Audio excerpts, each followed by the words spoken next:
찬란한 문명이라는 주제로 중국 문화의 자부심이 펼쳐진다.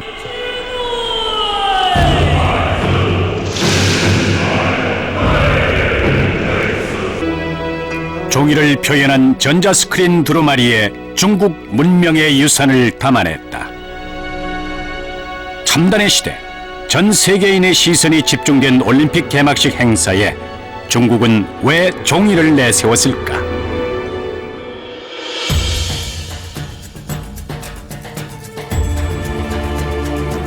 단 한 번도 끊이지 않고 지속되어 온 중국 문명. 지금도 살아있는 이 고대 문화의 유산은 인류 역사에 끊임없이 자양분을 제공해 왔다. 그 힘은 어디서 나온 것일까? 종이를 발명한 중국. 이제 그 문명의 황금 시대를 열어간다.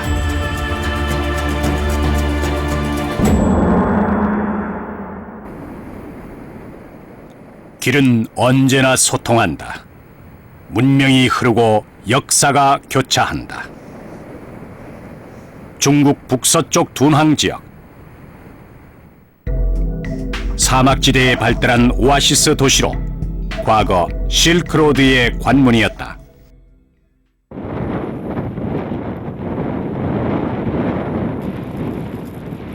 둔황은 흔히 사람의 목에 비유되곤 한다.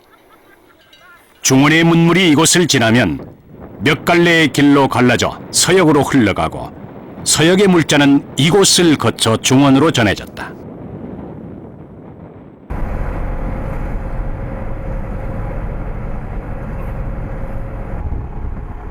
(4세기에서 10세기에 이르는 시기) 둔황은 실크로드의 무역 도시로 번영을 누렸다.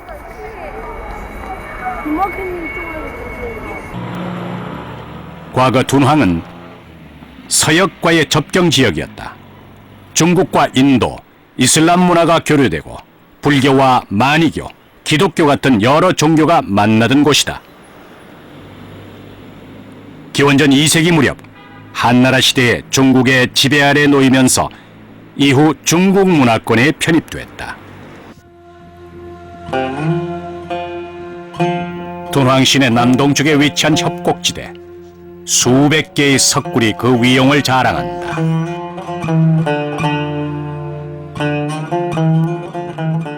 둔황 석굴은 4세기에서 14세기에 이르는 1000년의 세월에 걸쳐 조성됐다. 이곳은 세계와 인간에 대한 깨달음을 얻으려는 수도승의 구도처였다.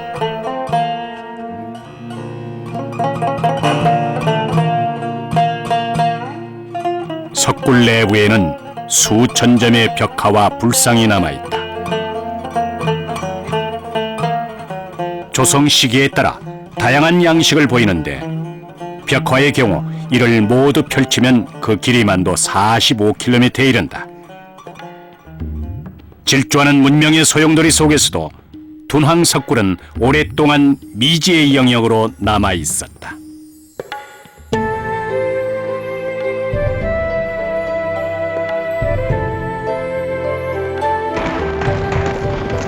그런데 1900년 6월 석굴 사원의 한 벽면이 갑자기 무너져 내렸다. 17번 굴의 발견. 망각 속에 묻혀있던 시대의 기록들이 천년의 잠에서 깨어나는 순간이었다. 세계사에 기록될 5만여 점의 문서와 서적이 쏟아져 나왔다. 사상과 철학, 종교와 예술의 정수가 집약된 정신문명의 보고, 이른바 둔황 문서였다. 首先从大的种类上来说，它有宗教典籍，涉及到的有佛教的，有景教的，就是相当于一种天主教，这样的类型。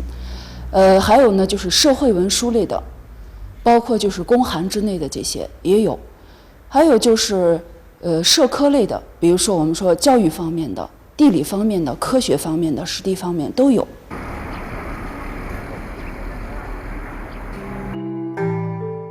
둔황 박물관에는 둔황 석굴에서 발견된 일부 문서가 보존돼 있다.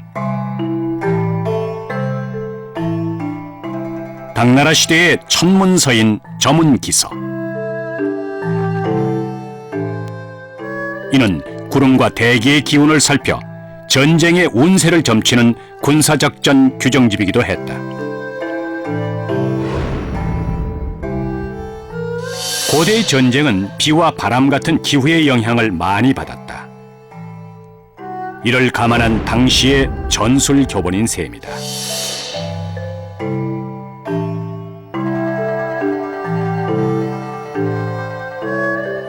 당나라 시대의 정치 사회상을 알 수 있는 행정구역 개편도, 전국을 10개 도로 나누고 이를 다시 주로 세분화했다. 이 시기에 정치 체제와 문물이 정비돼 갔음을 알 수 있다.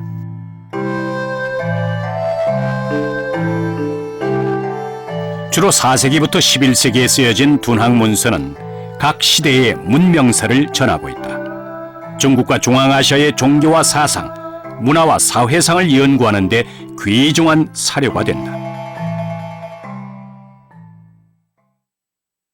대부분의 문서가 유출됐는데 이 중에는 인쇄술의 역사를 다시 쓰게 한 기록물도 포함되어 있다.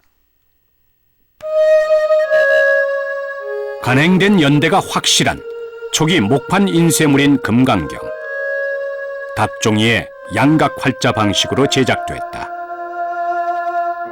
승려 구마라집이 번역한 불교 경전을 다시 종이에 찍어낸 인쇄본이다.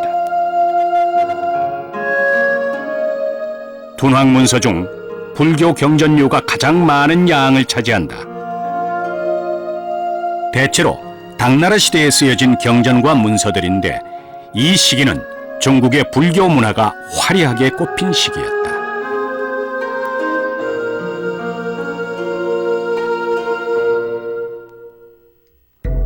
허난성의 루어양은 한나라 시대의 수도로 인도에서 전래된 불교가 처음 자리를 잡은 곳이다. 이곳 루어양의 백마사는 불교가 전래된 1세기 중엽에 세워진 중국 최초의 사찰이다.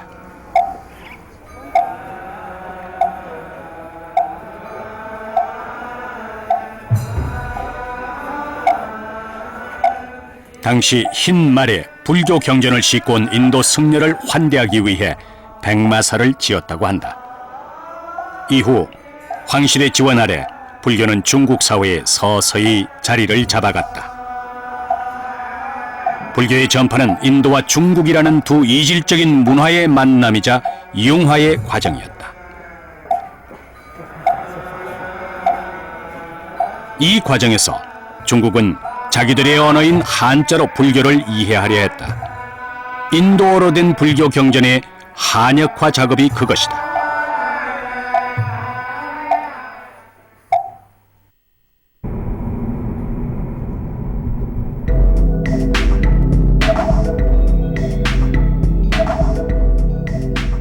산시성의 시안에 위치한 초당사.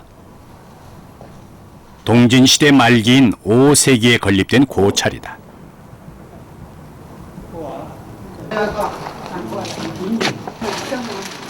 불을 밝히고 부도탑에 신심을 전한다. 5세기 초반에 활동한 구마라집에 대한 경배의식이다. 중앙아시아 쿠초국 출신인 구마라집은 많은 불교도들의 추앙을 받아왔다. 我们呢非常崇拜他，就是他翻译了，就是给就是带来真正所谓的般若思想、大乘思想，翻论了中论、百论以及12本论，所以这边又是三论宗的祖庭，莲花宗的祖庭。我们是因为非常的就是感念他的恩德啊，感念佛菩萨恩德，到这边来进行朝拜。 중국 불교는 구마라집에 의해 획기적인 전환점을 맞게 된다. 4세기 말 구마라집은 서역은 물론 중국에까지 그 명성이 높았다.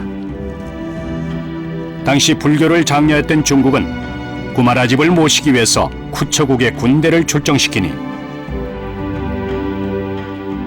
5세기 초 구마라집은 군대와 함께 시안에 도착한다. 그리고 초당사에 머물며 황제의 후원 아래 불경 번역 작업에 착수한다.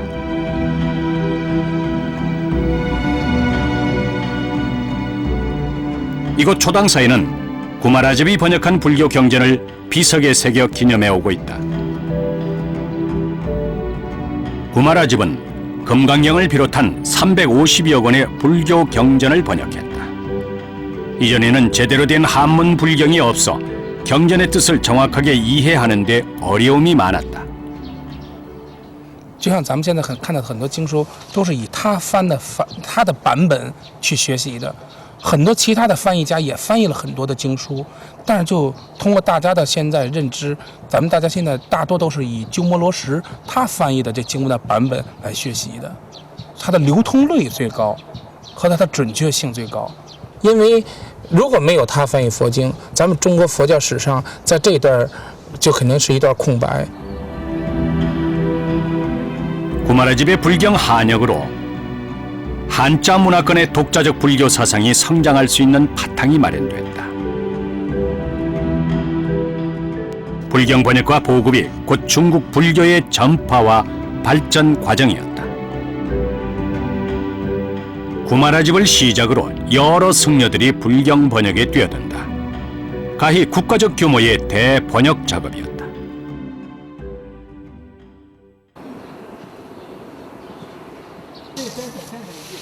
외적 규모도 커져갔다.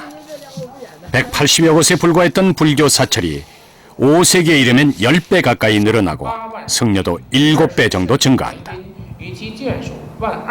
이와 함께 한역 불경을 바탕으로 불교 경전에 대한 연구가 진척되고 학파가 형성된다.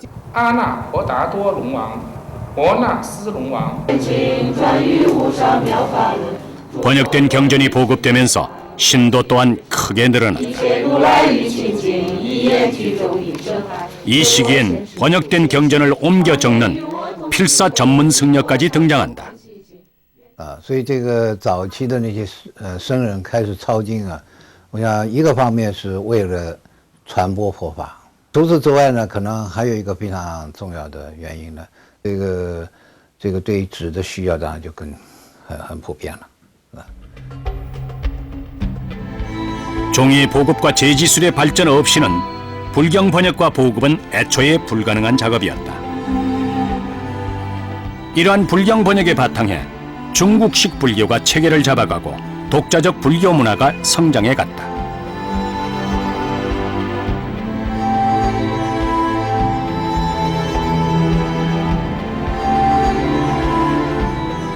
(7세기) 중엽 중앙아시아의 황무지를 건넌 한 승려가 있었다. 구도의 길, 서역으로의 구법 여행을 마치고 중국으로 돌아오는 현장이었다.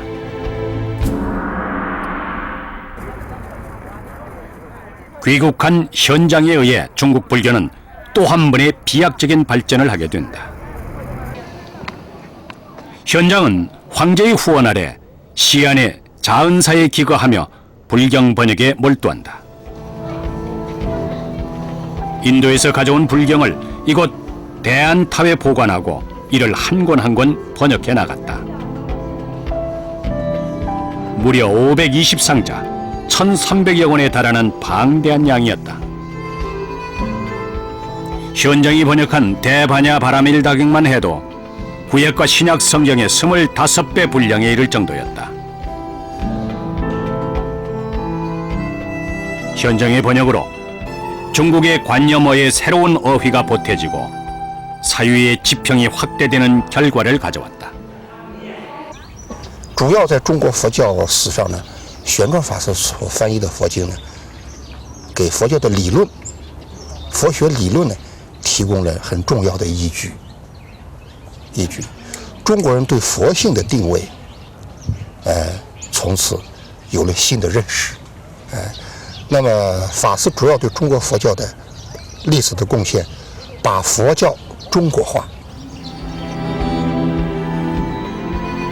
이 시기엔 또 한 번의 대규모 불경 번역 사업이 진행되니 8세기에 이르면 경전과 고성 전기류까지 합쳐 2,300여 종 7,000여 권이 한역된다. 이러한 한역 경전을 통해 중국 불교는 인도 불교와는 다른 독자적 면모를 갖추게 된다.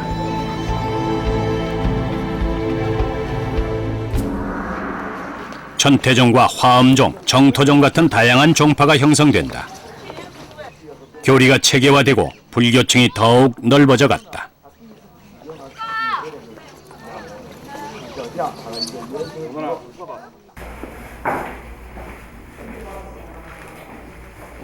이 시기 불교 발전에 박차를 가한 서적 출판 문화의 일대 혁신이 이루어진다. 글자를 목판에 새긴 뒤 종이에 찍어내는 기술, 인쇄술이 등장한 것이다. 손으로 글을 베껴 쓰던 필사와 달리 인쇄술은 기록물의 대량 생산과 보급을 용이하게 했다. 기록으로 미루어 현장이 활동하던 7세기 중반에 인쇄술이 활용됐음을 알 수 있다. 10세기 이후엔 인쇄술이 일반화되면서 불교 사상이 널리 퍼져나갔다. 천년에 걸친 불경 한역 작업은 그 자체가 중국 불교 사상의 심화 과정이었다. 大乘佛教大量的经典应该说都已经被翻译成了汉文，汉文，所以这就形成了一个汉语言文字的一个文化圈啊，所以它不仅仅是一个佛法的一个流传，而且同时也是一个文化圈的形成。 종이와 인쇄술로 가능했던 한역 불경과 불교 서적은 중국 내에 머무르지 않고 주변 국가로 퍼져나갔다. 중국화된 불교와 함께 중국 문화가 확산되고 중국은 불교 문화를 꽃피우며 당시 세계 최대의 문화 강국이란 지위를 누렸다.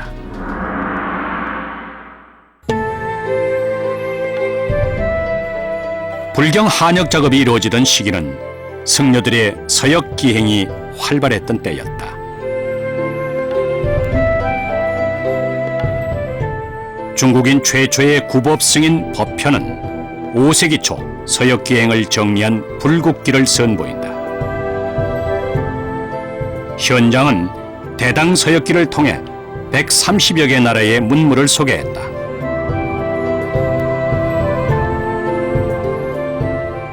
서역 기행문은 중앙아시아와 인도 지역의 역사와 문화, 기후와 지리까지 당시의 사회 문화상을 담고 있다. 이들 기행문은 서역의 인문 지리를 알려주는 기록 문화 콘텐츠였다. 我想古代高僧们有了一个非常重要的一个意义，就是文化的交流。中国和这个古代的西域地区和印度的这种文化的交流，那么这个中间呢，佛教就是一个非常重要的一个媒体，所以对当时来讲是一种文化交流，对今天来讲呢，就是一个非常珍贵的一个历史的这个史料。 현장의 대당 서역기는 20세기 초 실크로드 탐사를 촉발시키는 계기가 되기도 했다. 실크로드의 둔왕 석굴을 서구에 알린 오렐 스타인. 그가 탐사의 교과서로 삼았던 책이 바로 대당 서역기였다. 629년 현장은 중국의 시안을 출발해 실크로드 북로를 통해 인도로 들어갔다. 이 여정에서 고창 지역, 곧 지금의 투르판을 거친다. 지금은 화려했던 옛 흔적만 남아있다. 하지만 현장이 기행할 당시 이 지역에는 고창국이란 나라가 강력한 왕조 체제를 유지하고 있었다. 기원전 1세기 무렵에 불교가 전래된 이래 고창국은 독자적인 불교 문화를 일궈왔다. 현장은 이곳에 한 달 동안 머무르며 고창국의 불교 문화를 체험한다.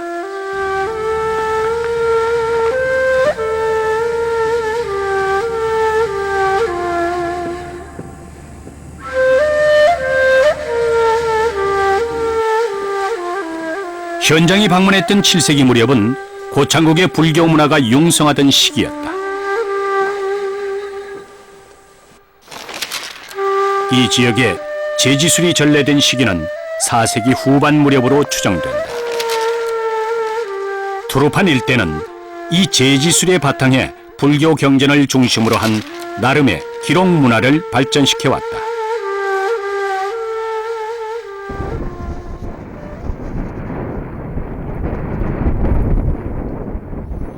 구법 여행의 귀로에 현정은 죽음의 사막 타클라마칸을 건넌다.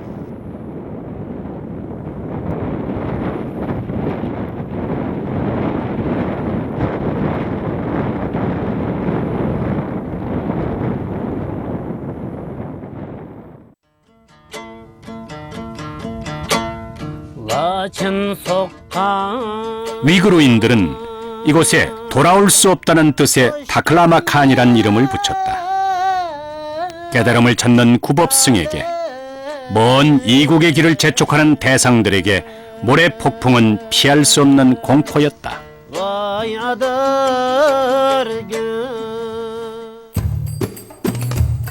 그 생사의 갈림길에서 사막의 오아시스 호탄에 이른다.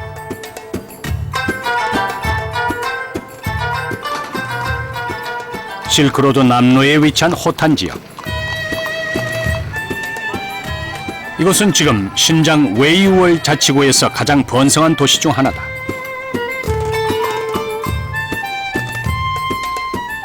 과거 호탄은 여러 민족과 종교가 패권을 다퉜던 곳이다. 현장이 도착했을 당시에 이 지역은 불교 왕국의 번영을 누리고 있었다. 10세기 이전까지 호탄은 중국의 불교를 전하는 전초기지 역할을 했다. 이 지역엔 대략 3세기 무렵에 제지술이 전래됐다. 호탄 교회의 주택가. 장인이 작업을 서두른다. 하짐 장인은 15대째 전통 종이를 만들어 왔다. Nettince babamın tohumuğa vakti destek vakasında bir ustadın özü mühim işletken. Bu ustadın özü başka dağına işitip kapımızda boğmay, başkası mı boğmay, mühim işitip kağıt yaptıkken. 기다릴라. 원래 호탄 지역에는 뽕나무가 자생하지 않았다. 이 지역의 뽕나무는 중원에서 들어왔는데 처음엔 누에를 길러 비단을 만드는 용도로 사용했다.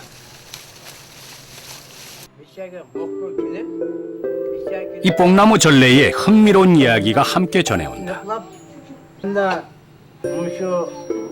Sizin hakkınızı kürep, bu kurt nereden apida olan, dep soracağız, ben onu payda olan, ben okumayayım, babamı bilirken, dep şu sorabilir, en ağızı atlas değmiş, bir kutuda çıkan atlas değmiş, bu atlas şu kutanın ki, ya sancılı depti ki, ya keyili depti ki, aşağıda Amerika'nın adamları gelip, Mişad'ın atlasını elip, ondan izini tutup ketkenini körgen, Mişad kegen adamlar. Onunla hazır, aşağıdan kendine 8 yıl oldu.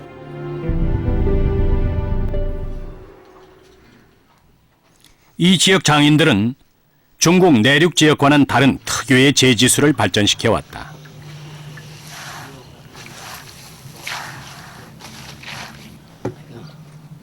말린 뽕나무 껍질을 삶아내는 작업이 한창이다. 불순물을 제거하는 첨가물을 넣어 함께 삶아낸다. Bu, darısı.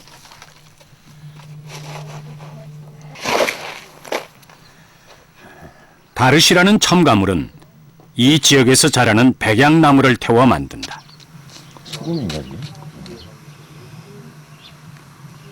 Birinci. Yakşı.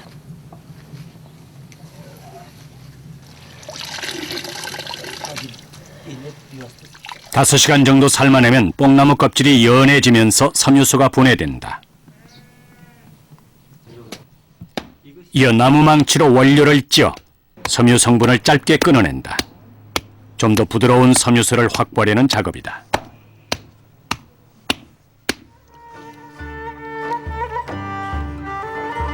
섬유가 완전히 분해되면 여기에 물을 섞어 종이 뜰 준비를 한다. 내륙에서 사용하는 대나무 발을 쓰지 않는다. 호탄 지역은 대나무가 자라지 않아 풀이나 천으로 엮은 발을 사용해 종이를 떠왔다.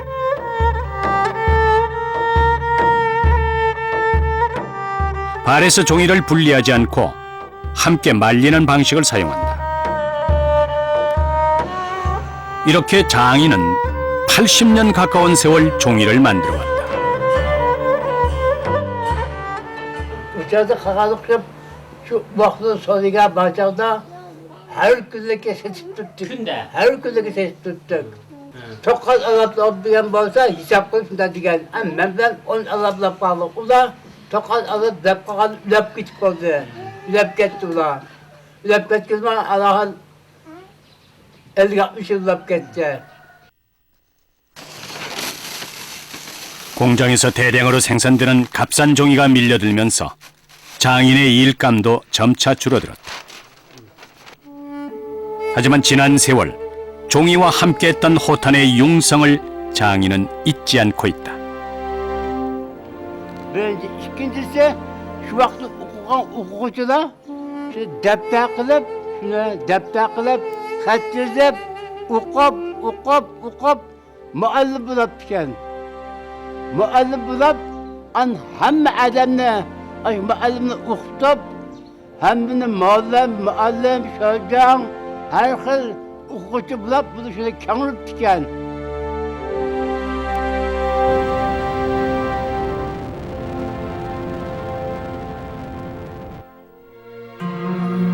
서역에서 구법 활동을 마친 시은장은 호탄과 둔황을 거쳐 마침내 중국의 시안에 도착한다.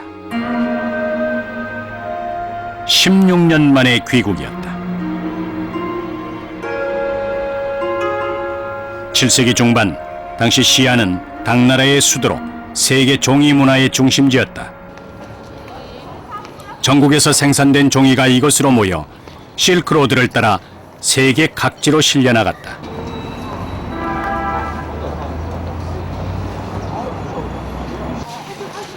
제지술이 발전하고 종이 생산이 크게 늘어나면서 국내의 종이 수요도 급증하던 시기였다.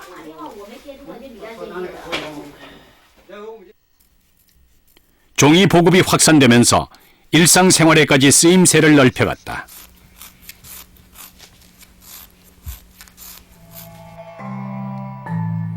종이를 노려 장식하는 전지 공예는 이미 당나라 시대부터 성행했다. 전지는 예술의 한 장르로 인정받아왔다.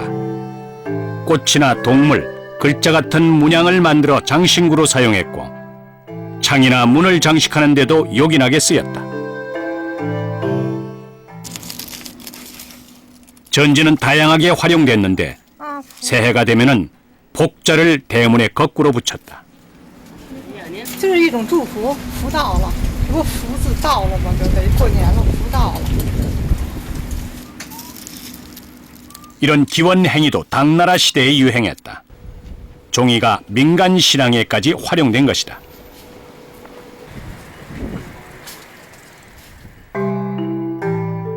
다양한 분야에서 종이가 사용됐는데 9세기 초에는 종이 도운이 처음 등장한다. 이후 시대를 거치면서 여러 종류의 지폐가 발행돼 쓰였다.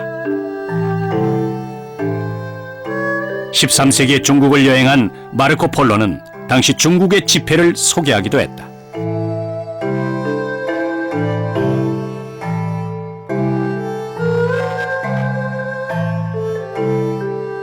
후대로 갈수록 쓰임새가 다양해져 종이로 신발 깔창을 만들어 사용할 정도였다. 你比如，特别是到那个唐朝的时候，有好多不但呢作为书写材料了，而且呢作为生活方面的需要了。你比如说纸盔甲、纸衣服、纸被、纸帐，我们都查到这方面的文字记载。 종이는 예술 분야, 특히 회화에 큰 영향을 미쳤다. 종이에 그림을 그리는 화가가 늘어난 것이다. 당나라 시대의 오우도 종이 그림으로는 현존하는 가장 오래된 작품이다. 중국 최고의 걸작 중 하나로 뽕나무 껍질로 만든 종이에 그려졌다. 이전에는 주로 비단의 그림을 그렸다. 화가의 고급 작품은 상류층의 사치품에 속했고 주로 값이 비싼 비단이 사용됐다. 하지만 화가들은 종이와 먹의 조화를 터득했고 비단과는 다른 종이가 주는 생동감을 알게 됐다. 자연히 이를 살리는 새로운 화풍이 일어났다.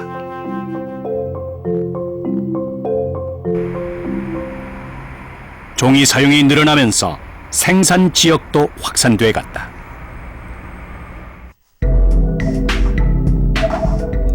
스촨성의 청두 지역은 당나라 시대의 주요 종이 생산지였다. 특히 청두의 서쪽을 흐르는 완하계 주변은 이 지역 종이 제작의 중심지였다.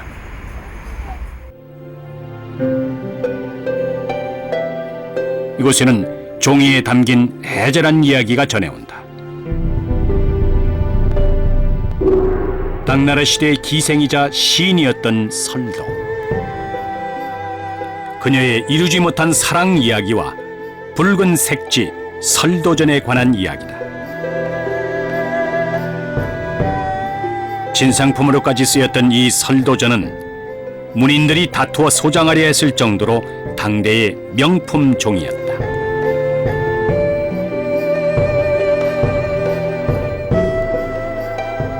재색을 겸비한 설도는 이 지역 문인들과 교류하며 시문을 나누었다.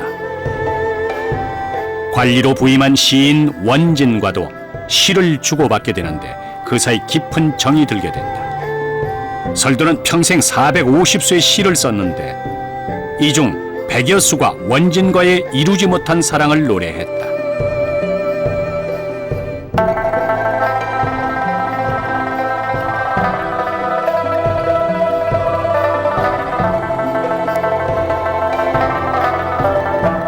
설도는 시를 쓰기 위해 부용목 껍질과 부용꽃 즙을 넣어 만든 붉은 종이 설도전을 만들었다.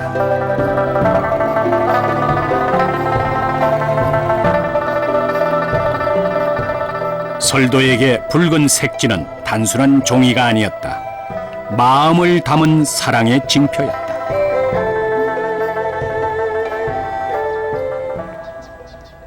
역사도시 청두.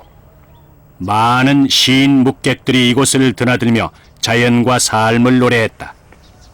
8세기 중반엔 시성으로 불리는 두보 또한 청두를 찾는다. 만년에 이곳에 초당을 짓고 봄비에 담은 심경을 시로 남겼다.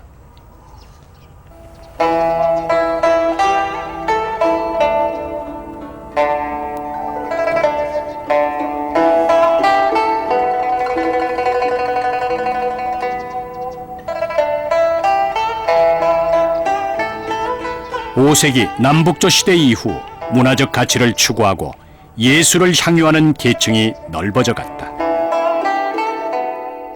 시가와 산문이 발전하고 이는 종이에 담겨 널리 읽혀졌다. 독자층이 확산되고 서적 형태로 보급된 문학은 그 시대의 정신을 더욱 풍성하게 했다. 문화는 다양해지고 활기에 넘쳐났다.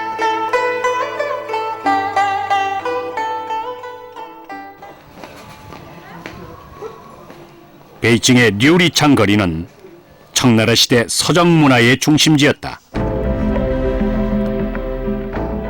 천하를 읽어내고 여는 힘, 글과 지식이 이곳에 있다. 류리창은 학문과 예술이 교류되던 문화의 거리였다.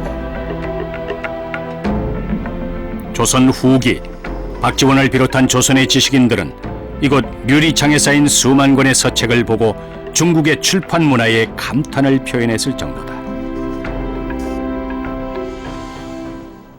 지금도 류리창 거리에서는 옛 책과 문서를 어렵지 않게 찾아볼 수 있다. 수백 년 전에 쓰여진 서적이 새롭게 단장돼 인기를 끈다. 对，《三国志》是历史当中卖的最好的图书。 삼국지는 명나라 시대 삼국지연의로 출간되면서 500년 가까운 세월 베스트셀러가 됐다. 한중일 삼국에서 가장 많이 출판된 책으로 손꼽힌다. 시대와 지역을 넘어 삼국지가 이토록 관심을 끄는 까닭은 무엇일까?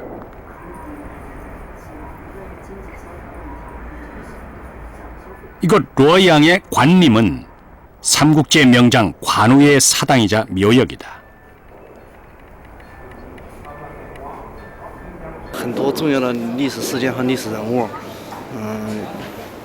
也是给后人在一些历史这方面提供了一个宝贵的知识财富的。 삼국지는 3세기 전후 위, 촉, 오 100년 동안의 영웅시대를 묘사한 이야기다. 등장인물 1200여 명의 드라마틱한 스토리와 영웅 호걸들의 지략이 넘쳐난다. 특히 관우는 중국인들이 애착을 보이는 인물이다.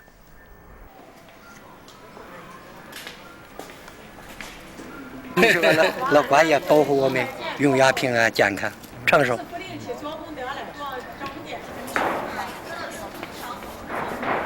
중국인들은 관우를 신보다 높은 관성대제의 자리에 올려놓았다.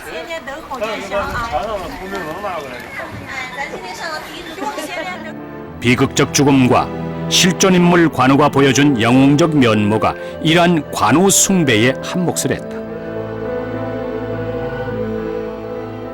소설 삼국지는 한나라 말기에서 삼국시대의 사실을 기록한 역사서 삼국지의 바탕에 쓰여졌다.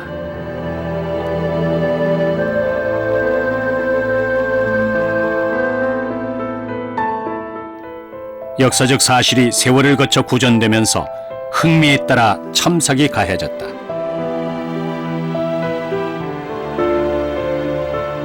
입에서 입으로 전해지던 이야기는 16세기 초반 삼국지연의로 출간되면서 독자층을 넓혀갔다. 이 시기엔 수호지, 금병매, 서유기 등의 다양한 소설이 등장해 큰 인기를 끈다. 책이 서민들에게까지 보급되기 시작한 것이다. 출판 편집자를 겸한 장서가까지 생겨났다. 명나라 시대의 모지는 8만 4천여 권에 달하는 책을 소장했는데 책을 모으기 위해 집 앞에 늘 방을 붙여놓았다. 옛 필사본은 한쪽 당 40냥을 주고 송나라 시대 각인본을 가져오는 사람에게는 한쪽 당 200냥을 주겠다.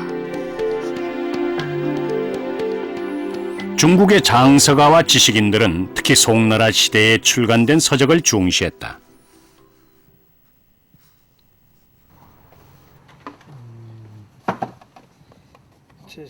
这不就是你看字质刻的绝对比好啊，是吧？你看这宋体大字多好，这是哪漂亮。 중국의 서적 출판 문화는 송나라 시대를 기점으로 비약적인 발전을 이룬다. 관주도로 출판뿐 아니라 민간 출판업이 성황을 이룰 정도였다.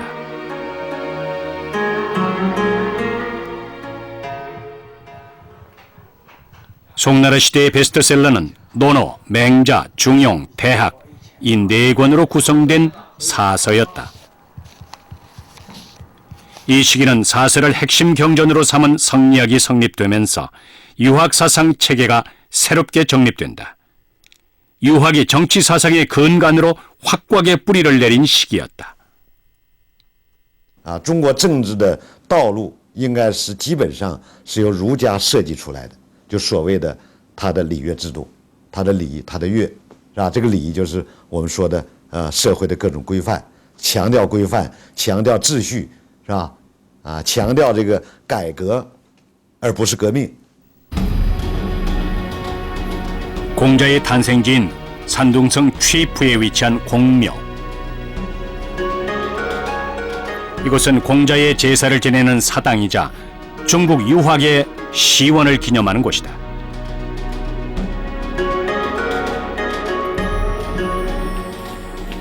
최근 중국 정부가 유학 사상을 국가 통치 이념으로 삼으면서 공자는 중국의 정신적 지주로 부활하고 있다.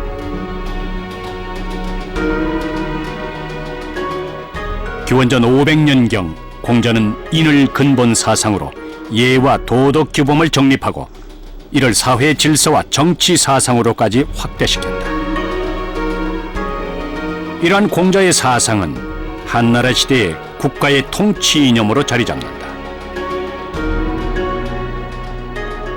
유학자 동중서의 주도 아래 이전의 경전이 오경으로 정리되고 이후 유학은 중국의 주도적인 정치 사상으로 발전해 갔다.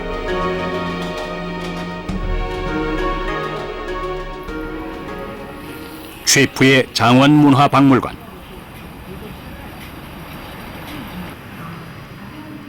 역대 과거 시험과 유학 관련 유물을 전시해 놓았다. 중국의 유학은 과거 제도 실시와 함께 획기적인 전환점을 맞는다. 수나라 때인 6세기 후반 과거 제도가 도입되면서 유학 지식과 유학자로서의 소양 여부가 관리 선발의 기준으로 자리 잡게 된다.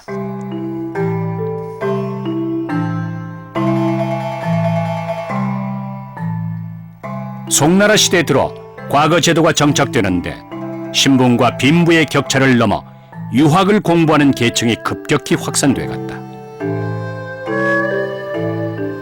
이와 함께 소수 계층의 전유물이었던 책이 유학 서적을 중심으로 널리 보급되고 읽힌다.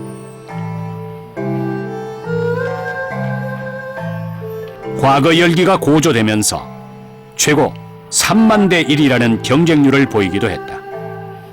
예상 답안을 적은 속옷과 버선을 몰래 착용하고 시험장에 들어갈 정도였다. 防止作弊，还曾经就说考生的这个他答的试卷不能直接让那个考官来改，他必须另外再让那中间的一些人啊，让其他一些人把这个卷子重新抄一份啊，抄一份呢，然后这个把他的字迹啊，把他字迹呢给他给变了。 这样的话，最后再让那个主考官来改。那么这里头呢，都要用到很多啊大量的纸张啊，所以呢，这个纸张的使用呢，那么对于中国古代这种官吏的选拔啊，那么也是起了很好的作用的。 유학의 저변 확대가 이루어지면서 학문과 교육에 대한 관리가 체계화된다. 베이징의 국자감은 원나라 시대 이후 교육을 관리하는 국가의 최고 행정기관이자 국립대학이었다. 국가 차원의 교육기관은 이전부터 있어 왔지만 유학이 부흥하던 송나라 시대 이후 인재를 양성할 학교 제도가 본격 도입됐다.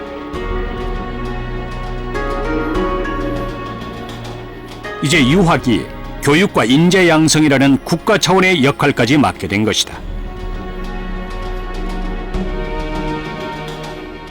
이 같은 배경에서 학자가 정치를 주도하는 문치주의 체제가 더욱 강화돼 나갔다. 宋代是儒家思想的一个复兴的阶段，所以儒家思想的传播，它的速度、它的广度、它的深度，应该说都超过了前代。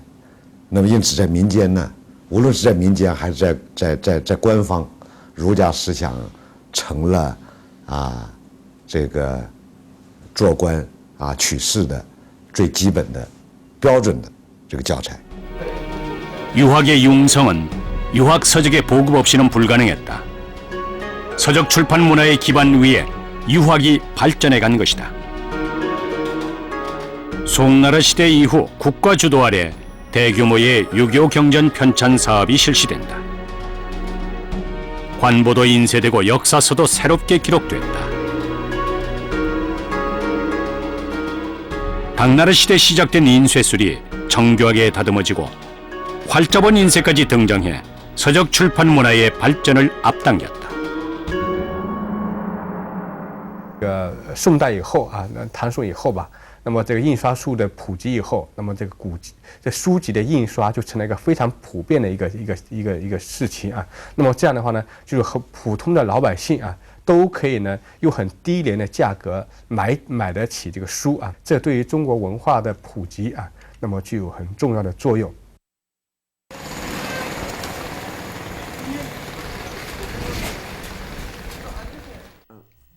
콩밍파 씨는 공자의 76대 손으로 공자의 고향인 이곳 취프에 줄곧 거주해 왔다.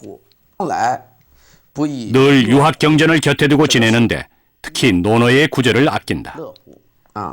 人不知而不愠，不亦君子乎？愠，这个愠是什么呢？生气。 송에 들어 효와 충, 인의 도를 강조하는 경전 보급이 확산된다. 유학이 사회 윤리와 행위 규범의 기준으로까지 자리 잡게 됐다.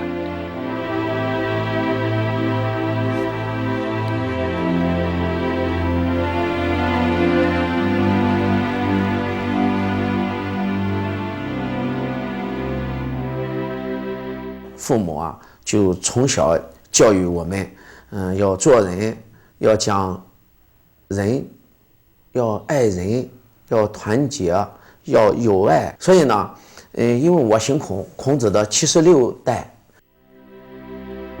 송나라 시대 이후엔 아이들과 일반인을 위한 유학 서적까지 널리 보급된다. 이는 곧 유학 사상의 학습화와 내면화로 이어졌다.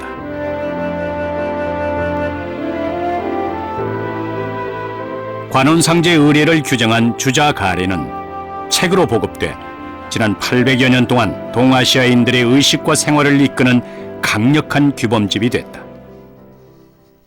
这个市民阶层就是老百姓，是吧？一些甚至不识字不识字的人也开始受这个儒学的教育。人的这道德主体，他所具有的这种能动性，是吧？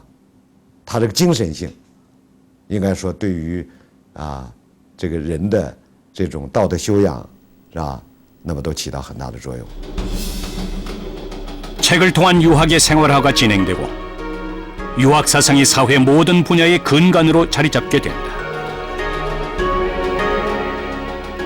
종이에 옮겨진 유학 사상은 주변 국가로 전파돼 이 지역을 유교 문명의 틀로 편입시키니 마침내 거대한 중국 문화권이 형성된다.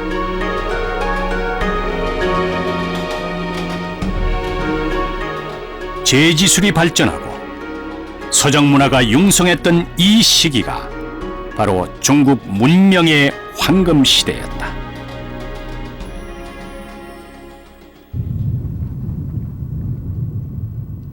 종이에 담겨 축적되고 진보되어 온 지난 수천 년의 지식과 지혜.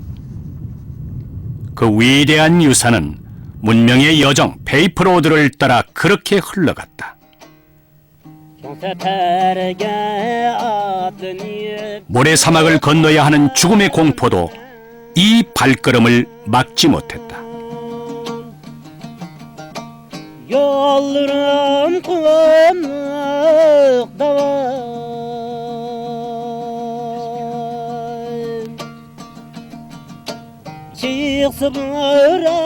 이제 종이는 서역으로 먼 길을 떠나 새로운 문명과 조우한다. 세계사를 바꾼 거대한 변화의 흐름, 그 찬란한 여명이 이어진다.